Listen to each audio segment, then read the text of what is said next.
Cette émission est placée sous le haut patronage des pots de Claude Ponty.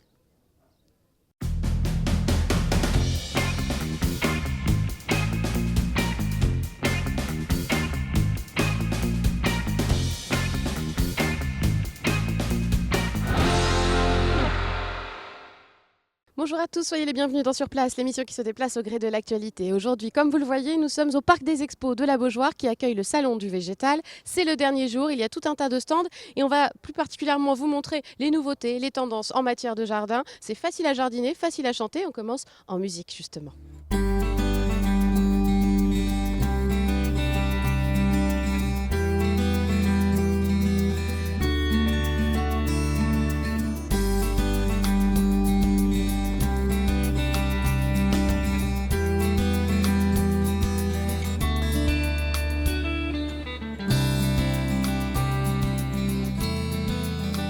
Je suis avec Ghislain Bousseau, bonjour. Bonjour. Vous êtes le responsable communication du BHR, le bureau horticole régional, donc des Pays de la Loire, qui organise ce salon du végétal qui est installé à Nantes depuis mardi, là c'est le dernier jour.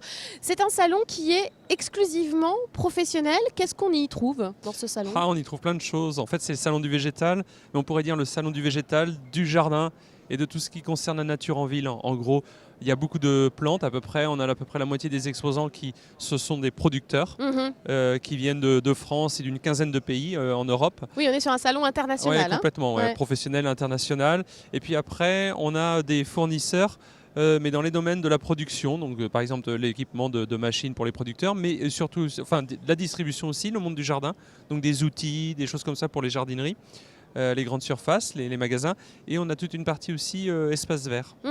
Donc ça veut dire que les gens qui viennent ici, ils sont là pour faire des affaires concrètement ? Ah oui, ouais, oui c'est le but. C'est un salon d'affaires. Ouais. Ah ouais, ça c'est vraiment important parce que on est positionné là en juin et c'est pour préparer les prochaines saisons, le printemps et le printemps 2018.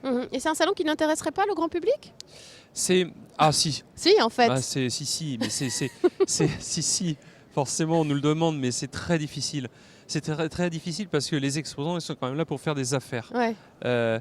Et imaginez un exposant qui parle avec un consommateur juste à propos d'une plante et il y a un grand responsable d'une centrale d'achat qui passe et qui voit que la personne est occupée. On peut pas. C'est deux types de ventes et on ne peut pas marier les deux. On y a déjà réfléchi parce qu'on nous a fait la demande.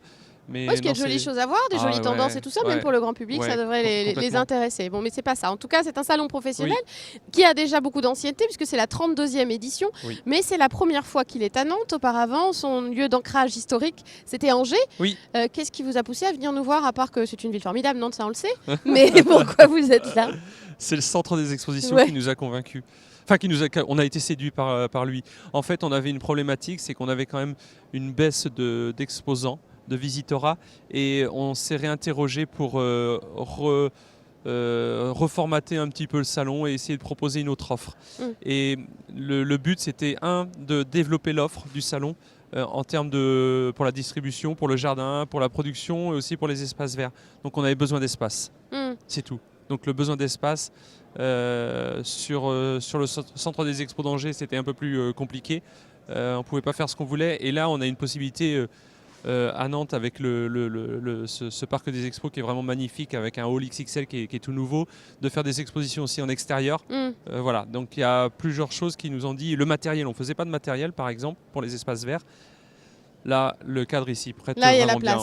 Et c'est vrai que pour couvrir beaucoup de salons avec Télé Nantes, on a rarement vu un parc des expos de Nantes autant occupé. Donc c'est vrai que c'est assez considérable parce qu'il y a le hall XXL, le Grand Palais, les halls de 3, presque 4. 4 l'année prochaine. C'est ça. C'est énorme en fait. Il y a vraiment tant de choses que ça à montrer. Oui. C'est un salon. Puis vous voyez, c'est pas forcément des...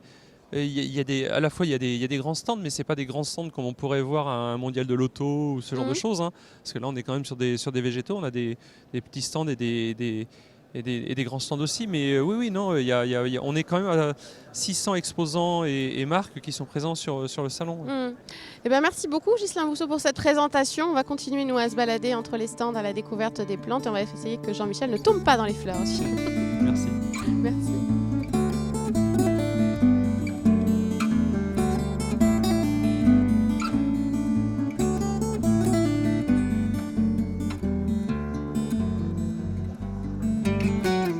En se promenant entre les stands, on a rencontré Gilles. Bonjour. Bonjour. De la société VGCOM installée à Angers. Vous êtes producteur et vous avez des choses assez originales, c'est ce qui nous a surpris, notamment des plantes qui servent pour des cocktails, c'est ça ? Oui, tout à fait. Donc on est parti sur l'idée qu'un cocktail, il pouvait aussi se faire l'été avec un certain nombre de plantes aromatiques qui, a priori, au départ, ne sont pas faites pour ça. Mais on a fait une petite recherche et en fait, on a de la nette, par exemple, du thym citron, du basilic, de la menthe pour le fameux mojito. Ça, c'est la vedette. Hein. C'est la vedette, oui. Mais ils sont pratiquement tous déclinés, à part le mojito, sans alcool. Donc à base d'infusion de nos thym citron ou verveine citronnelle, romarin et j'en passe. Et donc là, il y a une demande pour ça. En fait, les gens ont envie d'avoir ça chez eux. Comme ça, ils n'ont qu'à se pencher pour faire leur cocktail. Tout à fait. Donc ils cueillent sur le pot, sur leur balcon ou dans la cuisine. Ouais. Plus pour les urbains, ça. Oui, tout à fait. Ouais. Ouais. Alors vous avez aussi des plantes qui ont goût d'huître, c'est ça ? Oui, le fameux Mertensia maritima. Donc une plante qui a un goût prononcé d'huître. Je vous laisse découvrir. Donc, démonstration à la télé en direct. Attention. Formidable, hein ? Ouais, étonnant. Très étonnant. Ouais. Voilà. Et donc ça, c'est pareil, c'est pour manger pour un repas, quoi. Sur les petits toasts, par exemple, avec du beurre salé. On a la plante champignon, là. Vous pouvez aussi goûter. En fait, on va faire un repas juste avec des plantes, finalement. Tout un repas. Allez, j'y vais. Hein. On redécouvre qu'on est des ruminants. Ah oui, sur la fin, ça arrive, le petit goût de champignon. Alors, donc vous faites des recherches pour ça, quoi ? Oui, on a quelques connaissances qui nous proposent des plantes nouvelles comme ça, qui sont en fait jamais, qui sont pas nouvelles en fait, hein, qui sont dans la nature. Oui, c'est ça, c'est pas trafiqué. On pourrait se dire, oh là là, c'est un peu OGM, tout ça, on fait des croisements bizarres. C'est pas du tout ça. Ça, c'est présent naturellement. C'est présent naturellement et après, on sélectionne les plantes naturellement. Donc là, on finit avec le dessert, c'est un petit goût de réglisse, c'est ça ? Un petit goût de réglisse, oui. Ouais. Allez-y, je vous en prie. Voilà. Comme ça, j'ai tout goûté. Ah oui, c'est impressionnant. Oh, c'est fort, ça marche bien. Merci beaucoup, Gilles, pour cette présentation et puis bon salon à vous. Je vous en prie.